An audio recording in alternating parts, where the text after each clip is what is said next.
The door crumbled on impact. I didn't hear my own scream. I heard Ethan Carter yelling another woman's name. Riley. In the next second, he kicked open the passenger side door and carried Riley out of the car, her face covered in blood. I was trapped in the back seat, the seatbelt digging into my chest, my knee wedged in the twisted seat frame, half my body paralyzed. "I'll take Riley to the hospital first. Wait for the ambulance," he said. The pain stole my voice. Rain hammered against the shattered window, and cold wind poured in. I watched Ethan run into the storm with Riley in his arms, never once looking back. In that moment, I stopped struggling. I'd never win against the one that got away. By the time the ambulance arrived, the pain had numbed me when the firefighters pried the door open and lifted me out. My left wrist was covered in blood. My forehead was split open and my leg was black and blue. I was wheeled into the emergency room through a half-open door. I heard Ethan talking to the doctor outside. "Treat Riley first. She's a violinist. Her hands can't be damaged," the doctor asked. "And what about the other woman? What is she to you?" He was silent for 2 seconds. "Treat them both." That sentence sounded exactly like every answer he'd given me over the years. No rejection. No acknowledgement. No complete favoritism. And never once had he truly stood by my side. I lay on the hospital bed staring at the ceiling and suddenly laughed. The nurse bandaged my wounds and asked softly, "Does it hurt?" "I'm fine," I said. The truth was the pain was making my vision blur. But compared to the ache in my chest, the physical pain was nothing. What hurt most was that I wasn't even surprised because this wasn't the first time. And it wouldn't be the last. Ethan pushed open the door just as I finished getting stitches. Rain still dripped from his shoulders.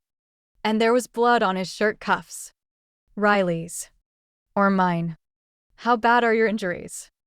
I looked at him, my voice quiet. "Ethan, I want a divorce." He froze, clearly caught off guard. He probably never expected me to say this at a time like this. He frowned, his tone carrying that familiar restraint and impatience. "Isla, you're emotional right now. We'll talk when you've calmed down." I am calm. This was an accident. Right. I nodded. Today was an accident. But every single time you choose her, that's never an accident.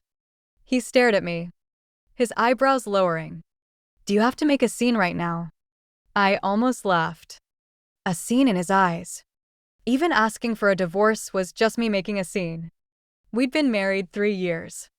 In those 3 years, I'd stood by him through the worst days of his company.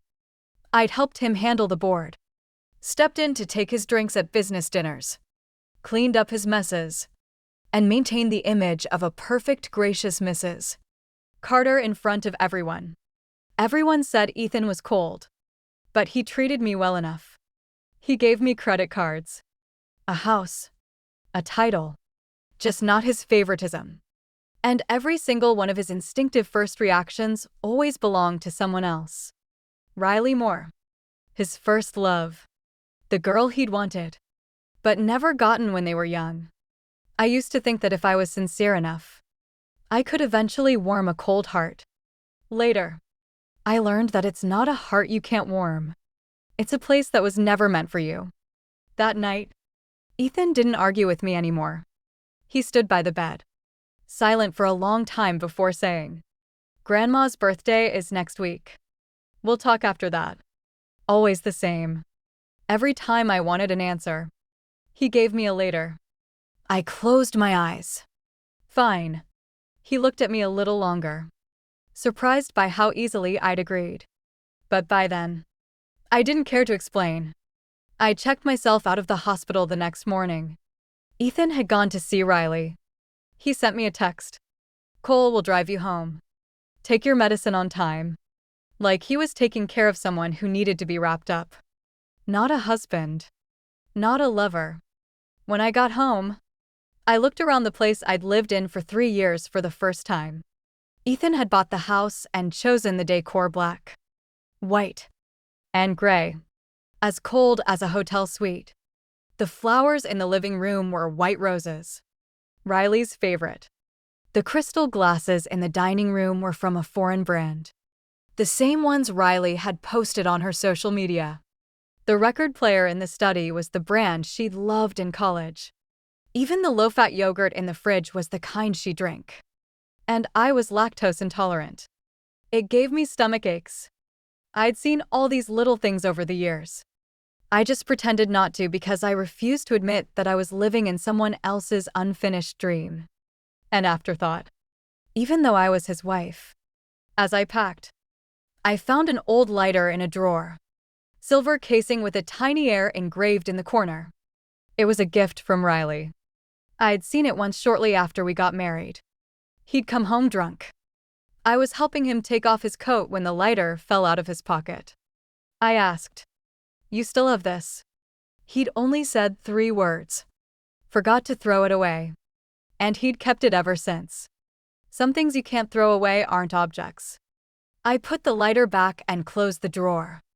Then I started clearing out my clothes, books, skincare products, documents, every trace of myself I'd left here over the years. When Cole came to help, he looked completely stunned. "Mrs. Carter, what are you moving out?" He opened his mouth to say something, then thought better of it. Everyone who worked for Ethan knew that I might seem soft. But once I made a decision, no one could change my mind. Cole was silent for a long time, then whispered, "Mr. Carter didn't mean it like that." "Like what?" "Yesterday.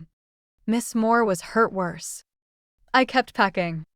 "Cole, you've worked for him for years. Do you really think I'm only upset about yesterday?" He didn't say anything because he knew the truth. I wasn't. Not even close. The first time was 3 months after our wedding. It was my birthday. Ethan had promised to take me to dinner. I waited in the restaurant for 2 hours until the last customer left, and I was the only one sitting by the window. Finally, he called. His voice was low. Riley had an emergency abroad. I had to handle it. I asked softly, "What about my birthday?"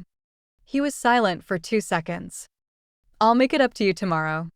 The second time I had a fever of 103. 1 degree Fahrenheit.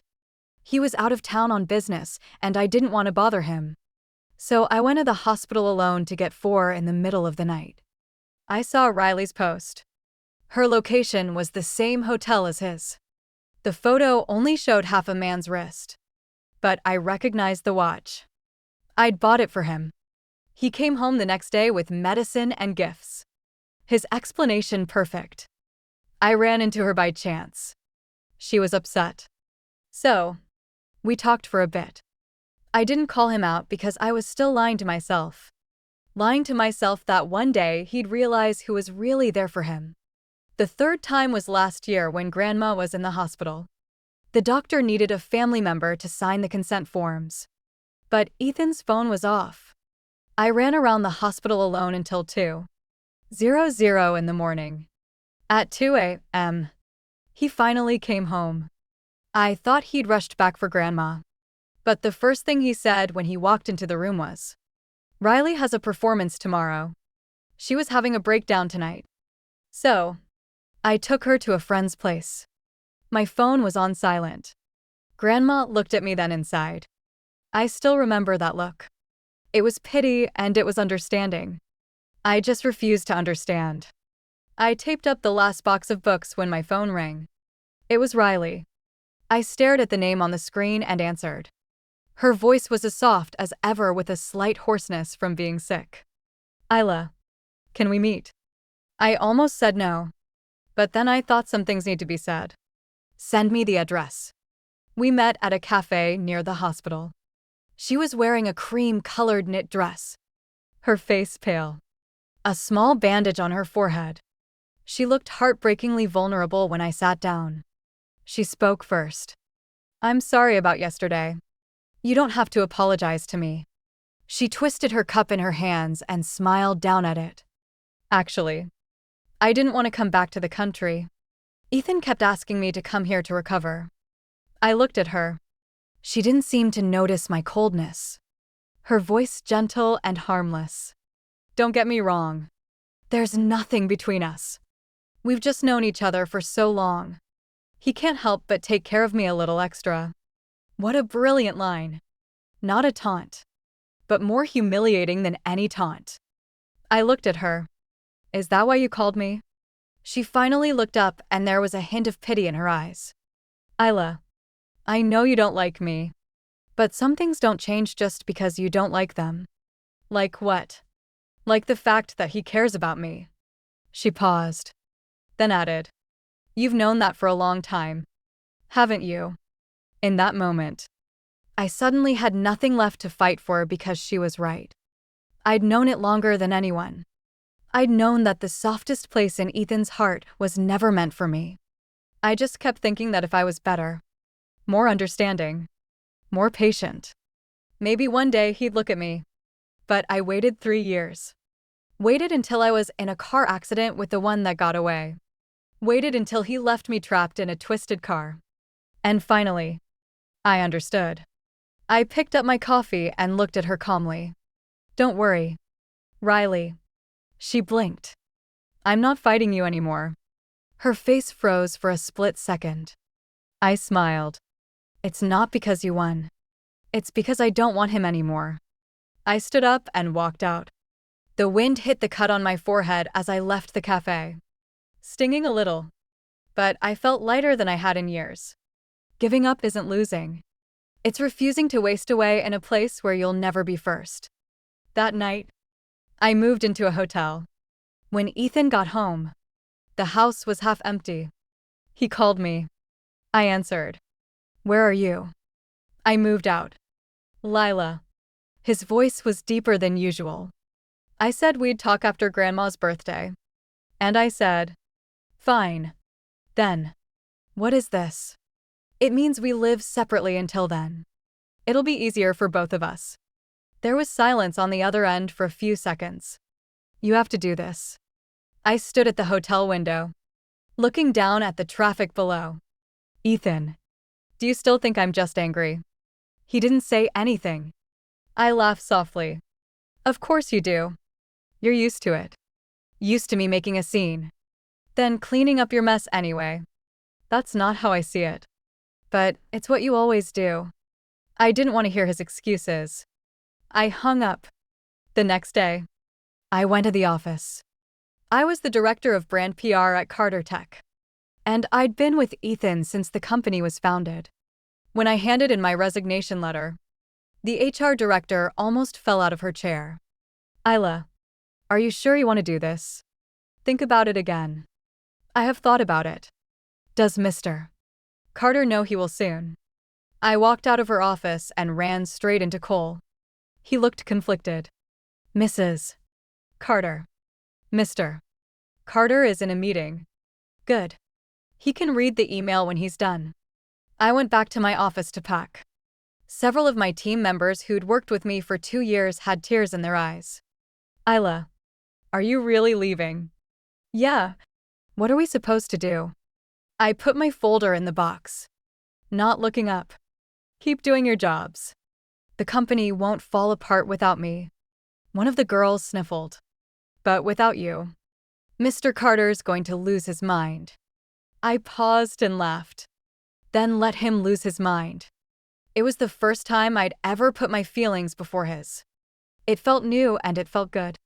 Less than 10 minutes after I sent the resignation email, Ethan called. You're at the office. Yeah. Come to my office. If you have something to say it on the phone. Isla. His voice was low, already on the edge of anger. Don't make me say it twice. Before, when he talked like that, I would have backed down. But this time I just said calmly, I'm busy with handover. I don't have time. I hung up. 3 minutes later, he was standing in my office doorway, tall and imposing. His presence silenced the entire floor. Everyone looked at me. I didn't look up. I kept organizing my files. Ethan walked in. his eyes landing on the resignation letter on my desk.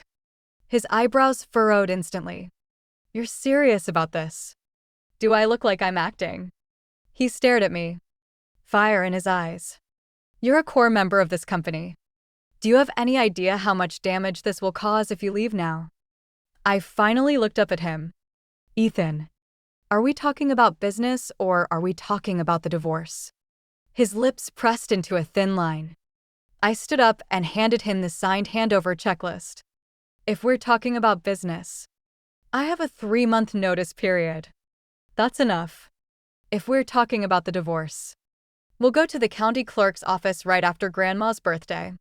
The office was dead silent. He probably never expected me to say this so bluntly in front of everyone.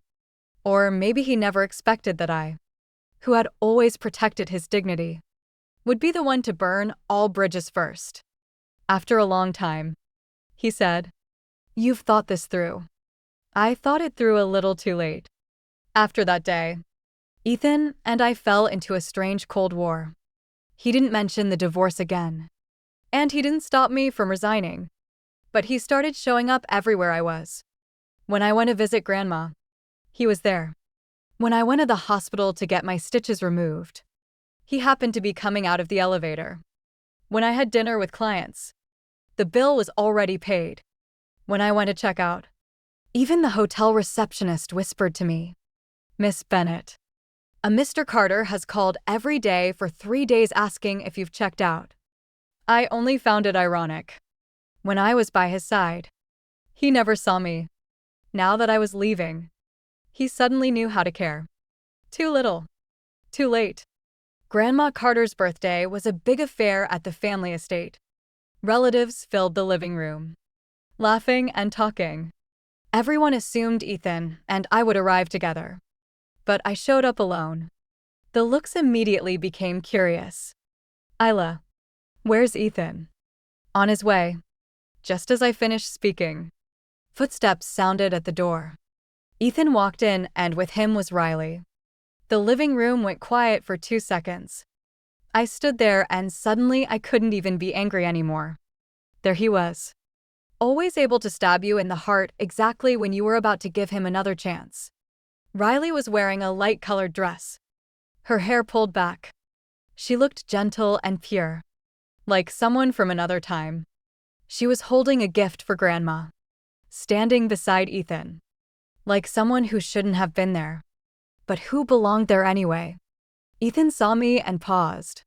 He probably realized how bad this looked. But the older relatives were already staring at Riley. Someone asked, "Ethan, who is this?" Before Riley could speak, I smiled. "A friend. I assume. A friend. One who accompanies him to family dinners. One who he leaves his wife for in a car accident." What a polite word. Ethan's face darkened. "Lila, did I say something wrong?" I looked at him, my smile not reaching my eyes. "She's not family, is she?" The words were sharp, and no one dared to speak. Finally, Grandma walked out with her cane, breaking the silence. "Isla, come here." I walked over and helped her.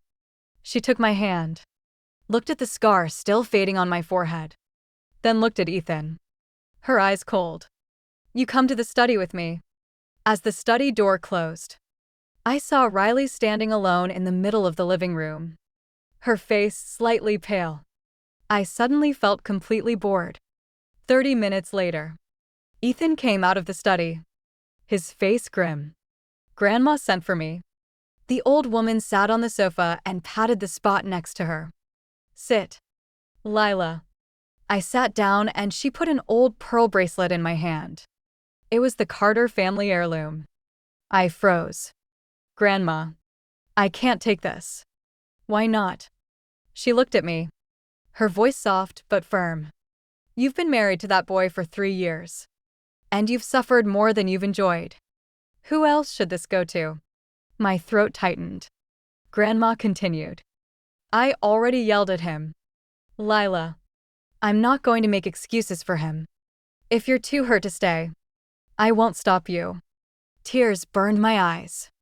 In 3 years, the only person who had truly cared about me was his grandmother. She squeezed my hand and sighed softly. But remember one thing. It's not that you weren't good enough. He just didn't deserve you. I looked down and couldn't speak for a long time. The birthday dinner was tasteless. I waited it through. Riley excused herself to go to the bathroom. Ethan followed. If this had been before, I would have been restless, wondering what they were talking about, if he was comforting her. But that day, I just kept serving Grandma food. Grandma looked at me and suddenly said, "You're finally done with him." I blinked and smiled a little. "Pretty much." She snorted. "About time." I almost laughed. When we left, it was raining lightly. I had just reached the door when Ethan stopped me. "I'll drive you home." "No. Thank you. Lila, we need to talk." I looked at him. "Shouldn't you be driving Riley home?" He frowned. "She already left." "Oh." I tried to walk past him, but he grabbed my wrist right on the spot where I'd been injured. I gasped in pain. He froze immediately and let go, regret flashing in his eyes. "I'm sorry." How strange. He was actually saying sorry to me. Too bad I didn't want it anymore. "Ethan, don't do this." I stepped back, my voice calm. "What do you want to talk about? How you brought her to Grandma's birthday to take care of a friend. Or how you saved her first in the accident because it was an emergency. Do you have to be so cruel?" "Cruel?" I smiled. "But it's the truth." He looked at me, his Adam's apple bobbing, like he was holding something back.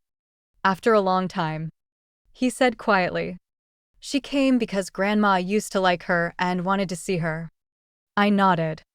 "And I didn't mean to embarrass you, but you did embarrass me." When the words left my mouth, he went completely still. I looked at him, suddenly tired. "Stop explaining." "Ethan, you always say you didn't mean it, but the hurt is always the same. I used to think you just didn't know how to love someone. Then I realized you do. You just don't know how to put me first. So, it's over." I got in the car and closed the door. In the rear-view mirror, Ethan stood in the rain. He didn't follow. After that day, I officially left Carter Tech. The company threw me a small going-away party. Only a few people came, mostly the old colleagues who'd been with me through the hard times. One of them got drunk and said with red eyes, "Lila, without you, Ethan's going to be half dead." I clinked my glass against his. That's his problem. When I left, I ran into Gavin Raid downstairs. He was a partner at Horizon PR and he'd tried to poach me several times. Finally decided to leave. "I thought you'd stay at Carter Tech until you retired." "Almost did." "So what now?" "Now I'm going to live for myself." Gavin looked at me for 2 seconds and smiled. "Welcome aboard." A week later, I started at Horizon PR as associate director when the news got out. The whole industry was talking. Some said I'd had a falling out with Ethan. Some said I should have left years ago. And some said that losing me was the worst business decision Ethan Carter had ever made. When I read that last one, I had to agree. 2 weeks after I moved out of the Carter house, Ethan came to the hotel to see me for the first time. I'd worked until 9 that night. When I got off the elevator, he was standing outside my door. He was in a perfect suit, but he looked exhausted, like he hadn't slept in days. I walked over and opened the door, not inviting him in. "What do you want?" He looked at me. "You've lost weight." Coming from him, it was so absurd. I almost laughed. "So, Isla, stop this. Come home." My hand tightened on the doorknob. "Which home?" "Our home." "That's not my home." I looked at him. "That's the place where you live with your memories." His frown deepened. "I admit I've neglected you. But divorce isn't something to rush into. You're just being impulsive." "Ethan." I cut him off. Do you still think I'm being impulsive? He didn't say anything. I stared at him, my voice soft, but every word hitting hard. The day of the accident, when I was sitting in the back seat watching you run away with her, I realized something. I was married to you for 3 years. I stood by you through the worst times. Stayed up all night writing proposals. Stepped in to take his drinks at business dinners. Handled your family. But when it came down to life or death, your first thought was still her. In that moment, I wasn't angry. I was awake. I finally understood that no matter how much I did, no matter how good I was, no matter how understanding I would never win against her. So, I'm not competing anymore. His eyes widened in shock, like he finally understood what I was saying. This wasn't a tantrum. This wasn't a test. This wasn't me waiting for him to beg. This was me really letting go. I watched his face turn pale and almost smiled. So Ethan Carter could panic after all. But I didn't care anymore. Please leave, I said. And don't come here unless it's important. I was about to close the door when he suddenly put his hand against it. Lila, what do you want me to do? I looked at him for the first time. He was asking me what to do before. I'd always been the one to be understanding, to step back, to swallow my feelings. Now he was asking. Too bad I didn't want to teach him anymore. It's simple, I said. Sign the divorce papers. His hand tightened on the door. After a long time, he said quietly, anything but that? My chest twinged. Not from softness. From irony. Anything but that? You've always been good at that, haven't you? I smiled. Good at making me suffer. I slammed the door shut. It was quiet outside for a long time. Long enough that I thought he'd left. But when I looked through the peephole, he was still standing there. Straight. Unmoving. Like a fool who'd finally realized the person inside would never open the door again.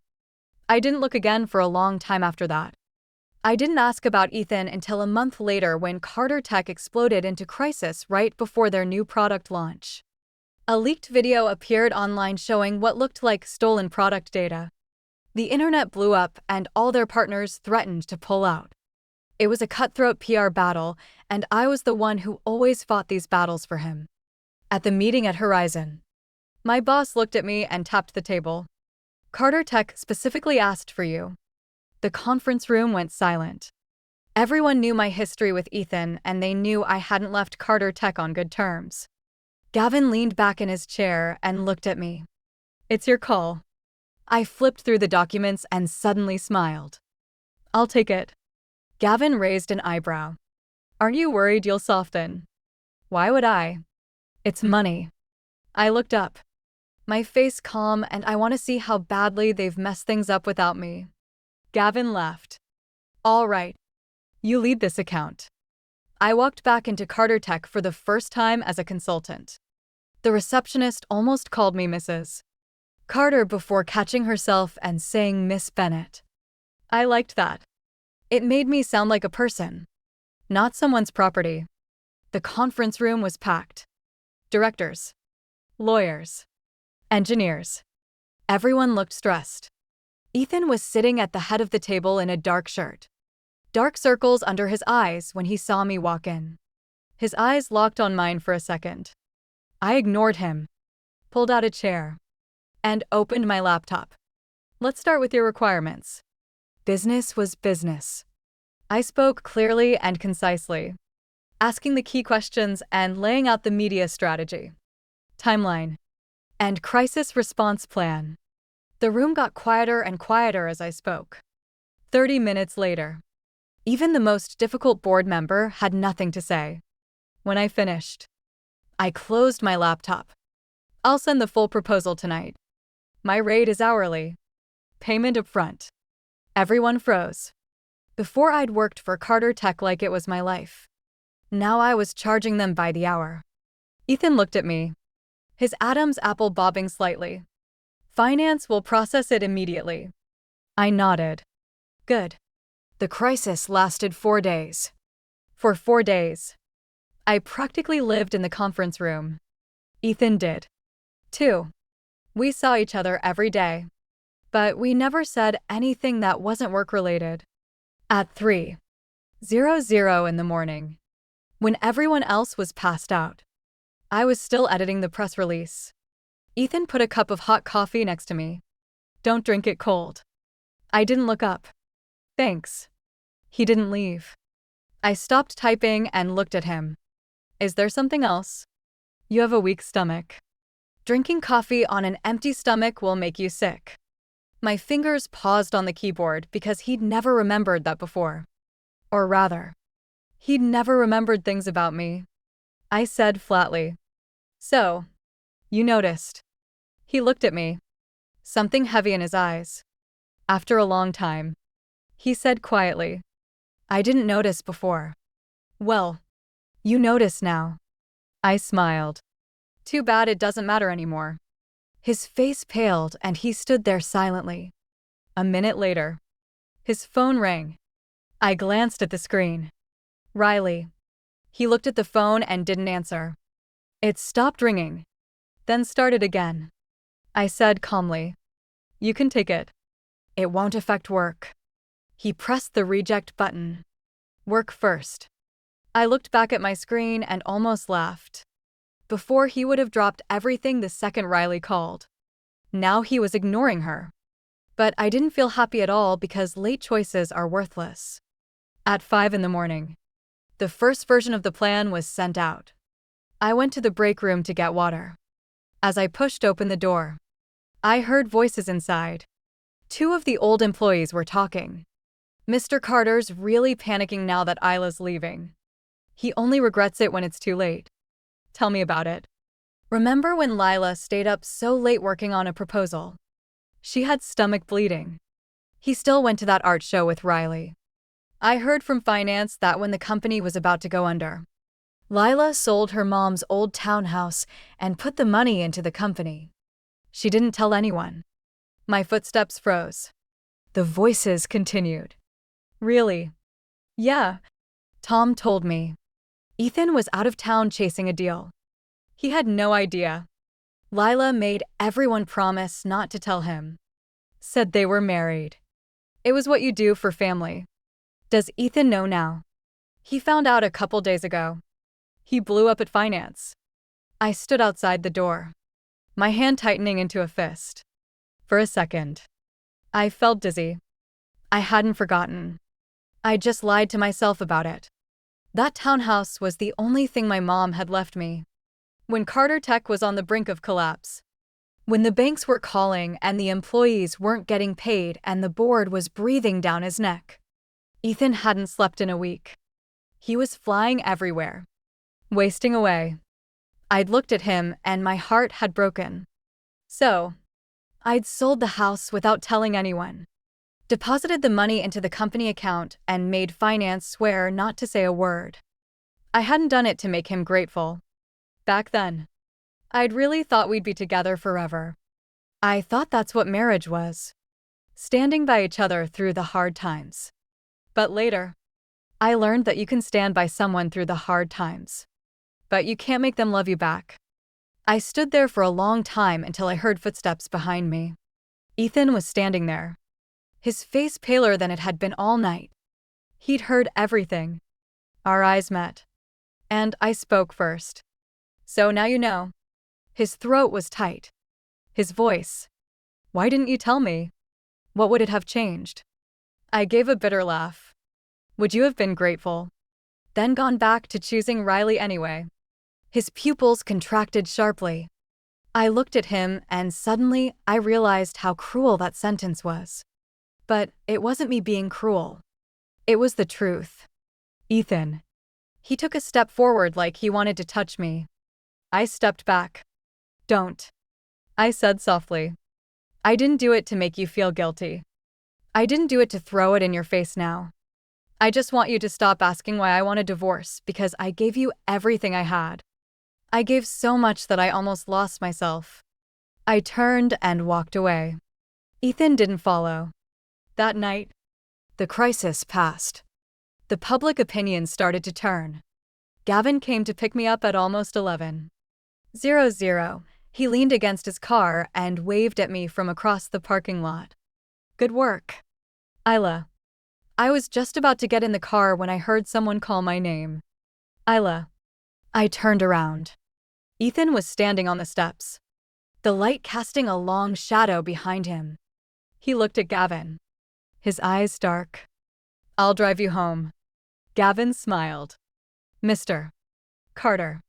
We're business partners now, not married. I think I'm allowed to drive my own team home. Ethan's face turned cold. I didn't want to watch them fight. I opened the passenger door and got in. As Gavin pulled away, he said teasingly, "Your ex-husband looks like he wants to kill me. Aren't you going to look back? He's not my ex-husband yet. We haven't signed the papers." Even better. I ignored him and closed my eyes, leaning back against the seat. We drove for a while before Gavin said quietly, "You know what your biggest problem is, Isla." What? You're too clear-headed. I opened my eyes and looked at him. He smiled. Clear-headed people don't go back. That's a good thing, isn't it? It is. He turned the corner.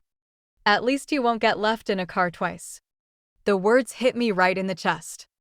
I turned to look out the window and didn't say anything. Some hurts, even when you've decided to let go, still come back to stab you. But that doesn't mean you go back. It just means you were really hurt once. After the crisis was over, Carter Tech sent Horizon a thank you note.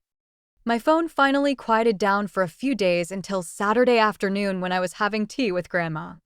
Riley showed up. She was wearing a light gray trench coat, still beautiful and poised. Grandma's face darkened the second she saw her. "What are you doing here?" Riley looked awkward. "Grandma, I just wanted to see how you were doing. I don't need you to check on me." The atmosphere turned icy. I stood up to leave, but Riley called my name. "Isla, I need to talk to you." Grandma was about to say something, but I squeezed her hand. "It's fine." We went out to the backyard. The wind was soft and the gardenias were blooming, their scent sweet and closing. Riley stood under the tree, silent for a long time before asking, "Do you hate me?" I thought about it and shook my head. "I used to. Not anymore." Her eyes filled with tears like my words had hurt her. "I never meant to break up your marriage. But you never kept your distance either." Her face turned white. I looked at her and for the first time I said exactly what I thought. "Riley, you might not have meant to steal him, but you loved that he always chose you." Her lips trembled. I continued. "You called him when you were upset. When you messed up a performance when you came back to the country. You even made him bring you to Grandma's birthday. You say there's nothing between you. But you know better than anyone that he can't say no to you. And you loved that."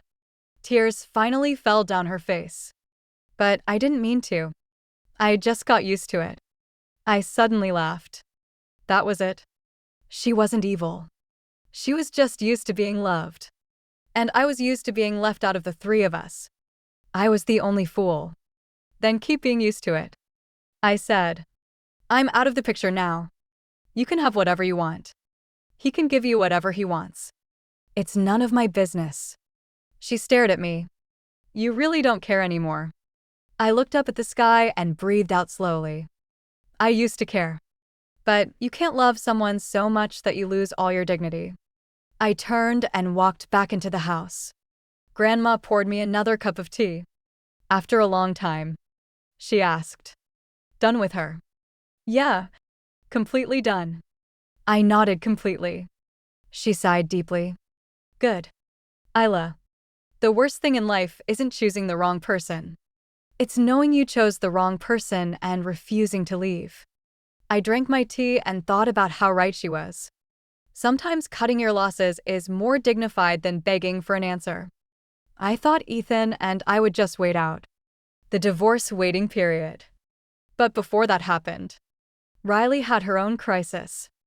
Her new solo tour was hit with plagiarism accusations. Evidence showed that one of her arrangements had been stolen from another artist without permission. The internet exploded with hate.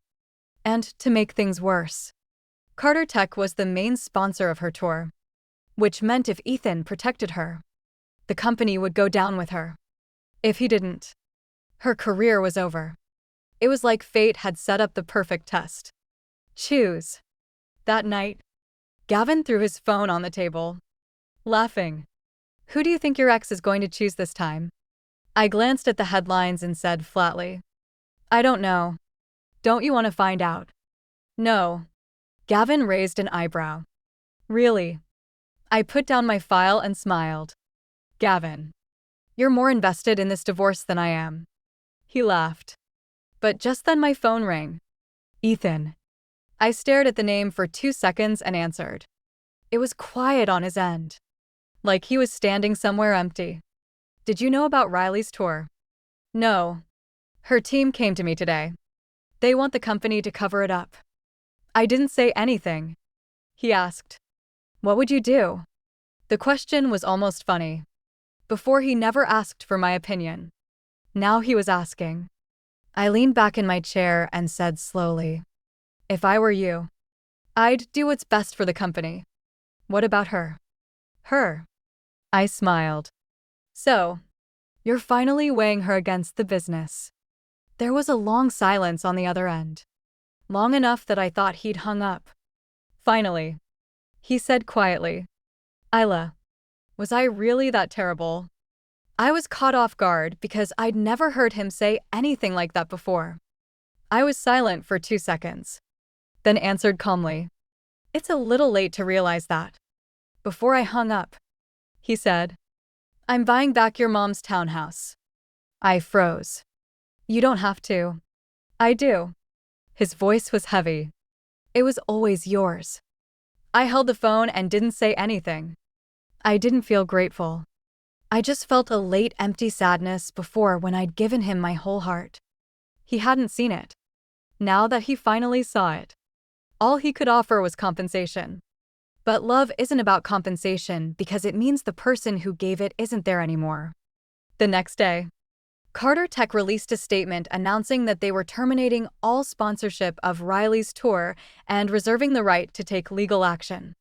The entire industry was shocked. No one had expected Ethan to cut ties with Riley like that. Less than 30 minutes later, Riley showed up at my door. She looked worse than ever, her eyes red and swollen. Did you tell him to do this? I looked at her suddenly tired. Riley, do you really think one word from me could change his mind? But he never would have done this before. She lost control. He never would have left me. He always stood by me no matter what. When the words left her mouth, we both went quiet. She stared at me like she'd just realized what she'd said. And I only felt irony. Yes, he always stood by her no matter what. That was the entire reason I was getting a divorce. I looked at her and said softly, congratulations. Now you know what it feels like to be left. Tears streamed down her face. But I didn't want this. I didn't want this either. I said I just wanted to be his wife. After that, I suddenly felt completely bored. Who was right and who was wrong didn't matter anymore. What mattered was that I was free. And they were still trapped in that messy, ugly triangle. That night, Ethan came to see me again. Not at the hotel. Not at the office. He was standing outside my mom's old townhouse. When I got out of the car, I saw him under the street light holding a file folder. I stopped. I hadn't been here since I sold it. It had changed hands several times and was now rented out. What are you doing here? Ethan handed me the file folder. The title transfer documents. I didn't take it. I bought it back. He said quietly. My chest tightened. Not because I still loved him. Because I knew exactly what this meant. This wasn't just an I'm sorry. This meant he'd spent weeks tracking down the owners. Negotiating. Pulling strings. Doing whatever it took to get this house back for me. But as I looked at the documents, My eyes burned because if he'd put this much effort into our marriage 3 years ago, even 1 year ago, even 1 month ago, I wouldn't be here. I didn't reach for the folder. Ethan, what do you want in exchange for this? He looked at me, his Adam's apple bobbing. I want you to give me another chance. The wind stopped. The whole street was quiet except for the distant sound of cars. I stood there feeling absurd and sad. He finally knew how to beg. He finally knew how to keep someone. But by the time he learned, I didn't want it anymore. There are no more chances. I said, why not? He took a step forward, his voice breaking. Isla, I know I was terrible. I know I hurt you. But you gave me so many chances before. Why can't you give me one more? I looked at him and suddenly laughed. Because those chances weren't earned. They were given to you by me. Because I loved you. Because I kept making excuses for you. Because I lied to myself that one day you'd choose me. But I have nothing left to give. His face turned pale. I looked at him, my voice soft. Ethan, do you know what the worst part of being left is? It's not the one time you get left. It's getting left over and over again. Until you stop expecting anything at all. You're learning how to love me now. But I don't need it anymore. His eyes filled with tears. In all the years I'd known Ethan Carter, I'd never seen him cry. He'd always been calm, controlled, unbreakable.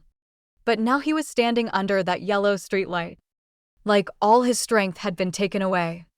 It's over between Riley and me, he said. There will never be anyone else. So what? I asked the question calmly. Just because you don't choose her anymore doesn't mean I have to come back.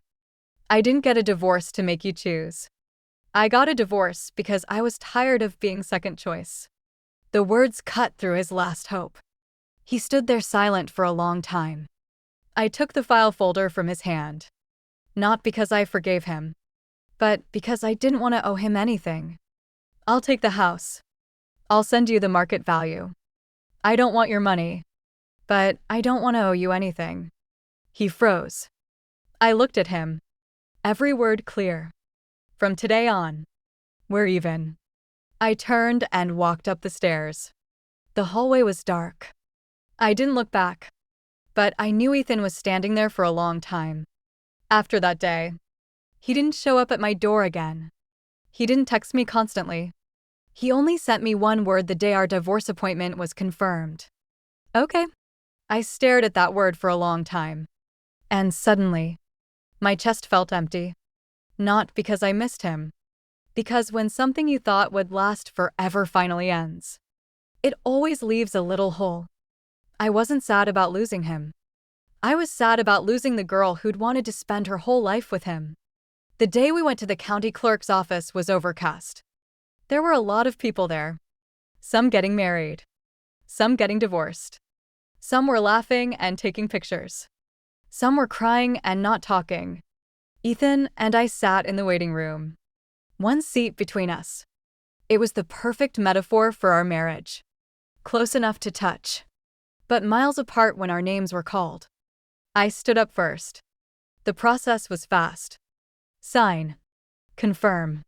Stamp. The notary seal made a soft click. And I felt something inside me that had been tight for 3 years finally snap. When we walked out, the wind blew. I held the divorce papers in my hand and stood on the steps. Suddenly, wanting to laugh.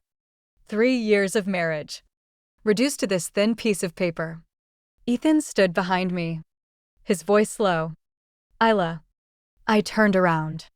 He looked at me more broken than I'd ever seen him. Is there really no chance? I thought about it and shook my head. No. His Adam's apple bobbed like he wanted to say something else. But I spoke first. Ethan, do you know what I regret most? He looked at me silent. I don't regret marrying you. I regret that every time I was hurt, I told myself you had a reason, that you didn't mean it, that you'd come around eventually. I enabled you to treat me this way, and I wore myself down trying to be someone I wasn't. So, It wasn't just your fault. It was mine, too. I was so focused on winning. I thought if I was better, more patient, more understanding, I could beat her. I smiled a little. But I wasn't losing to her. I was losing to the girl who kept waiting for you to look at her. Tears finally fell down his face. It was the first and last time I would ever see Ethan Carter cry. Pain, regret, utter defeat. Like reality had finally hit him. But I didn't care anymore. I put the divorce papers in my bag and walked down the steps. He called my name one last time. Isla. I stopped. But I didn't turn around. What if I'd realized sooner? The wind blew my hair into my face. I looked down at the sidewalk and said softly, "Then you wouldn't be asking me. You'd be asking the Isla from 3 years ago. The one who waited for you in that restaurant until it closed. The one who lied and said she was fine when she had a fever. The one who sold her mom's house and never told you. But you lost her." I kept walking. This time he didn't follow. Maybe he finally understood that some people you can't get back. Some roads you can't walk down twice. After the divorce, I moved back into my mom's townhouse. It had been empty for a long time, and fixing it up was a lot of work. But I didn't mind. I painted the walls, put up new curtains, bought plants, recovered the old sofa. When the sun finally shone through the balcony windows, I felt like I was finally alive again. Gavin came over for my housewarming party, carrying a huge bouquet of sunflowers. He whistled when he walked in. "Nice place. Isla, you look like a whole new person since the divorce. Are you here to eat or to judge me?" "Both." He put the flowers down and looked around, his voice a little more serious. "You finally look like yourself now." I paused. "I didn't before." "You did." He smiled. "But you looked like you were living in someone else's life. Now you look like you're living in yours." That made me stop and think he was right. Before I'd been playing a role in Ethan's life. Perfect. Capable. Gentle. Understanding. Anything but myself. As we ate, Gavin suddenly asked, "Be honest. Do you ever regret it?" I paused with my fork halfway to my mouth. "Regret what?" "Regret not giving him another chance. Your ex is famous now. You know, everyone says Ethan Carter's a changed man since the divorce. I heard he cut all ties with Riley. Even threw away that old lighter." I laughed.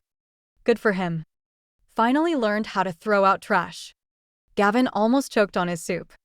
"When did you get so sarcastic?" "I was too busy being a good wife before. And now I'm too busy being me." We both laughed. Afterwards, I drank my soup and realized that the heavy weight that had been on my chest for 3 years was finally gone. Later, my career took off. Horizon gave me a bigger team. I led my own projects, won awards, traveled, did interviews. Once I was speaking at a conference. The host asked me, "Isla, what's the most important decision you've ever made in your career?" The lights were bright on the stage. I thought for 2 seconds and smiled. Leaving someone who always made me second choice and putting myself first. The audience applauded loudly. As I walked off the stage, I saw someone standing in the back row. It was Ethan. He was wearing a black coat, standing in the shadows, his eyes fixed on me. Our eyes met. And for a second, I remembered everything.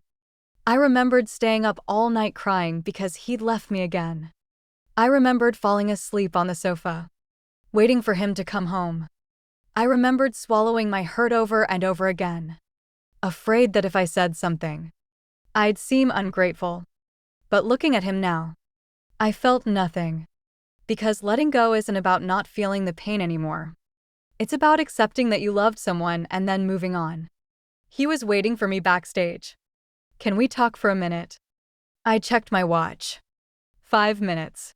He nodded like even 5 minutes was a gift. The hallway was quiet. He looked at me. his eyes softer and sadder than I'd ever seen them. I heard what you said up there. Which part about putting yourself first? I smiled. Was I wrong? No. You were right. He paused, then said quietly, I put you in the wrong place. It was a sincere apology, and it was too late. I looked at him and noticed he'd lost weight. The sharpness was still there, but something had softened around the edges. Isla, he said softly, I keep thinking, what if I'd saved you first that day? Would we still be together? I didn't hesitate. No. He looked shocked. I said flatly, because marriages don't end because of one day. That day was just the day I finally saw the truth. Even without the accident, something else would have happened because your heart was never with me. And someone who's always second choice eventually gets tired. He was silent for a long time after that. The only sound was the distant hum of the conference. Finally, he gave a bitter smile. You're a lot tougher than you used to be. Not tougher, I said. Just finally stopped feeling sorry for everyone else. Something flashed in his eyes and he closed them for a second. When he opened them, he asked, will you ever love someone else? The question caught me off guard. I thought about it and said honestly, probably. But I'll never give everything again. He nodded like he'd known the answer, but needed to hear it anyway. The 5 minutes were up. I turned to leave. He called my name one last time, his voice very soft. Isla, I hope someone always puts you first. I paused. I didn't turn around. You too. It was the last decent thing I ever said to him. Not forgiveness. Not reconciliation. Just the dignity two adults owe each other when they part ways. When I got home that night, I stood on the balcony watering my plants. The sun was setting, painting the whole city gold. My phone buzzed. It was a text from an unknown number. Only one sentence. I didn't love Riley. I just took you for granted. I'm sorry. I stared at it for a long time, then turned off the screen. I didn't reply. Some apologies just need to be heard. They don't need to be forgiven.